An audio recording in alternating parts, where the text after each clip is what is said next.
என்னை மறவாமல் நீ அன்பு செய்தாய். உனக்கென்ன கைமாறு நான் செய்வேன். காற்றும் நீயே, கடலும் நீயே, கனிவும் நீயே, கருணை நீயே.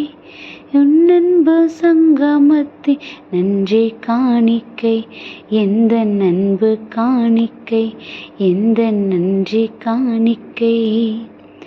என்னை மறவாமல் நீ அன்பு செய்தாய். உனக்கென்ன கைமாறு நான் செய்வேன். உள்ளங்கள் இன்றென்றும் உம்மையை சேரும். உறவுகள் விட்டு சென்றால் பாதை மாறும். கனவுகளாலே வாழ்வு இல்லை. உன்னை இல்லா ஒரு நிறைவும் இல்லை. கனவுகளாலே வாழ்வு இல்லை. உன்னை இல்லா ஒரு நிறைவும் இல்லை. வாழும் என்னாலும் இனி உன்னோடு வாழ்வேன். ஹாய் குட்டீஸ், எல்லோரும் எப்படி இருக்கிறீங்க? நல்லா இருக்கீங்களா? ஹாப்பியாக இருக்கீங்களா? நம்ம வாழ்கிற ஒரு நொடி பொழுதும் நம்மளோட வாழ்க்கை அவருடைய கரத்தில் இருக்குது. அவர் தான் என்னை வழி நடத்துகிறாரு. அவர் எனக்கு முன்னதாக சென்று என்னுடைய எல்லா சூழ்நிலைகள்லையும் என்னை பலப்படுத்தி என்னை வழி நடத்துகிறாருங்கிற அந்த உண்மை, அந்த உறுதி எப்போ நம்மளிடத்துல இருக்குதோ கண்டிப்பாக நம்மளுடைய வாழ்க்கையில் எல்லா நாட்களும் அவர் கொடுக்குற நிறைவால் நிறைவாக்கப்படும். குட்டீஸ், இந்த பாடல் ரொம்பவே ஒரு அருமையான பாடல். நம்மளை எந்த சூழ்நிலையிலும் நம்மளை மறவாத, நம்மளை விட்டு கொடுக்காத ஏசப்பா நம்மளை ஒரு நாளும் நிரப்பிட்டு இருக்கிறாராங்க குட்டீஸ். கண்டிப்பாக நம்ம ஒரு விஷயத்தை நிரப்பணும் அப்படின்னா நம்மளாக அதை நிரப்புறதை விட அவரால் அதை நிரப்பப்பட்டது அப்படின்னா அதில் கிடைக்கிற நிறைவு நம்ம லைஃப்பில் ரொம்ப பெரியதாக இருக்கும் குட்டீஸ். இன்றைக்குமே கூட 2 ராஜாக்கள் 3:17 இந்த பள்ளத்தாக்கு தண்ணீரால் நிரப்பப்படும் அப்படிங்கிற வசனம் தெரிந்து கொள்ளப்பட்டிருக்குது. கண்டிப்பாக அந்த வசனத்தை எனக்கு பார்க்கும்போதெல்லாம் ரொம்பவே இதில் என்ன சொல்ல வராங்க, இதில் என்ன உண்மை இருக்குங்கிறத எனக்கு புரிஞ்சுக்கிறதுல ரொம்ப சந்தோஷமாக இருக்கும் குட்டீஸ். ஏன்னா ஒரு பள்ளத்தாக்கு இருக்குது அப்படின்னா அந்த பள்ளத்தாக்கை எப்படினாலும் நம்ம நிரப்பலாம், அப்படி தானே குட்டீஸ்?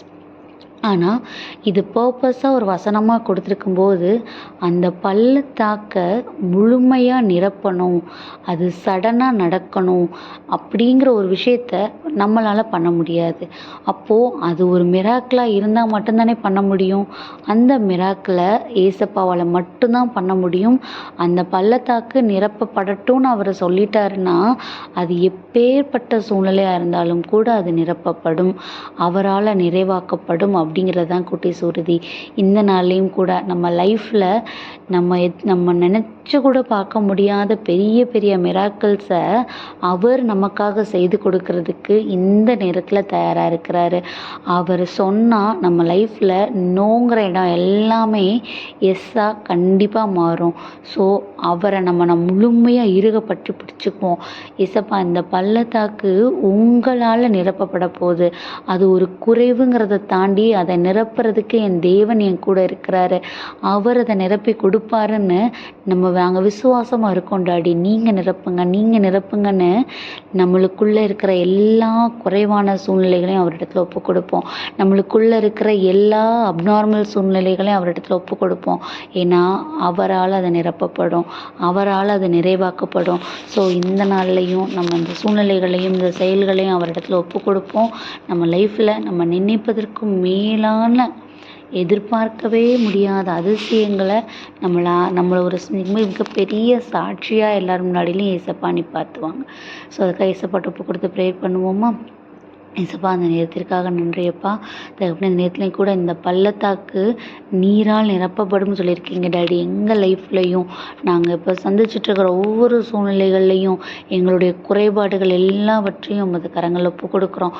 நீங்கள் தொடுகிற ஒரு இடமும் இந்த நேரத்தில் நிரப்பப்படுகிறதற்காக நன்றி டாடி. உங்களுடைய ரத்தம் படுகிற ஒவ்வொரு இடங்கள்லையும் இப்போது நிரப்பப்படுகிறதற்காக நன்றி டாடி. நீங்கள் அப்படியாய் எங்களை இம்மட்டுமாய் பாதுகாத்ததுக்கும் இனியும் எங்களை நீங்கள் நீங்கள் வழிநடத்த போகிற உமது கிருபைக்காகவும் எங்களுடைய முழு இருதயத்தையும் முழு பலத்தையும் உமது கரங்களில் ஒப்புக் கொடுக்கிறோம். ஆமென்.